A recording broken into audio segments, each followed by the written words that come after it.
Ladies and gentlemen, this is Agness Awuor.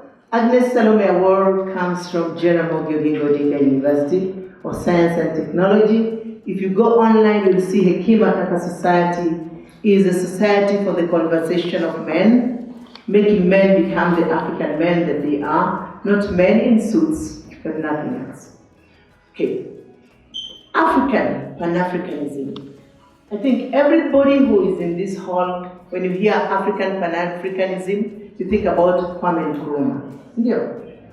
Think about Kwame Nkrumah, we think about Nyerere, we think about Mandela, you think about Kenyatta. But the irony of the issue, it is the women who began the African Pan-Africanism. It is the women who stood up and said no. And one of that great woman is from Angola. She stood up and said Angola is not being taken over by the Portuguese. Another one was very close by, from Ethiopia, Congo, and many more. Today, if we talk about African Pan-Africanism, we think of Winnie Mandela, Sinikweli. We think of our great woman, Wangari Maathai. But nobody thinks about the Kikuyu women who fought for independence, who joined the Mau Mau and fed our men to go out and fight. Can we clap for them?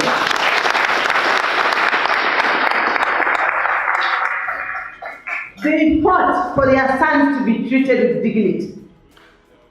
They fought for their sons to be treated with respect. They fought for their land that was being taken away. They fought to be respected as women. And one of such women is standing here. Her name is Agness Awuor.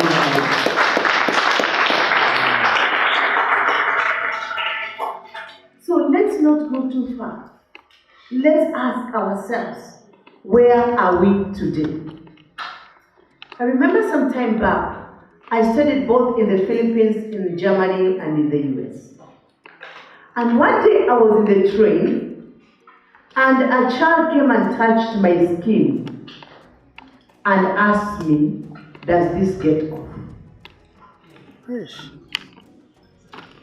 And I said, no, just like yours does not get off, with a smile. But is that not what they think of us? Why?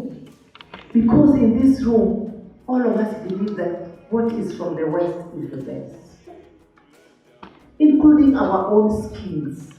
That's why I love this dark one of mine, because it's hard to buy it from the shop.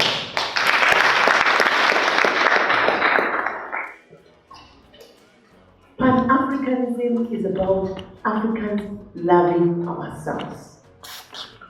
It's about us respecting ourselves. It's about us being our brothers and sisters' keeper. And that's what Nelson Mandela, Kwame Nkrumah, Julius Nyerere, our very own Jomo Kenyatta, Jaramogi Oginga Odinga, and the list goes on and on. That's what Wangari Maathai, that's what Winnie Mandela, that's what Phoebe Asio, this is a good friend of mine, that's what those women fought for. And that still remains our struggle, that Africa can stand and say, we are one, we can build our own economies, and yes, we could. That Africa can stand and say, we are brothers, we don't need to fight one another. We are one in Kenya. We are identified as one. I'm telling you, there's a difference, and this difference is always felt. Some of you who have traveled and studied abroad, when you see another African, you don't ask from which country that person is coming from. We call each other brother and sister. But why do brother and sister kill each other? when we're in our own countries? What went wrong? Why does this brother and sister think that what is from the West is the best? I always tell people I don't apply lotion on my face. I use aloe vera because they use aloe vera and bring. I use the natural one. Na mafuta ya ng'ombe na ninajipaka mzuri na niko sawa. Siko sawa? Siko poa? Yes. But the white person has told us that unless you use our products, you will not be beautiful. And that is mental slavery. Pan-Africanism came up because of just the word you say, slavery. When our people were taken to be less than human, they were donkeys of labor. But until now, we are still donkeys of their labor. Our people want to go abroad to work. We don't want to bring those brains in our country. Still. So there's neo-slavery. And it's going on in a very big capacity.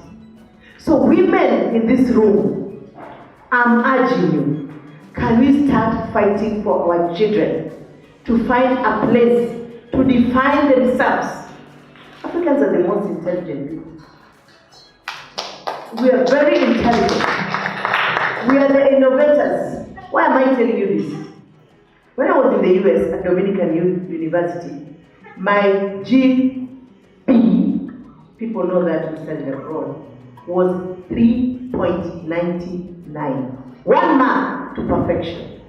I stayed in the class with all whites. Was I not an intelligent fool?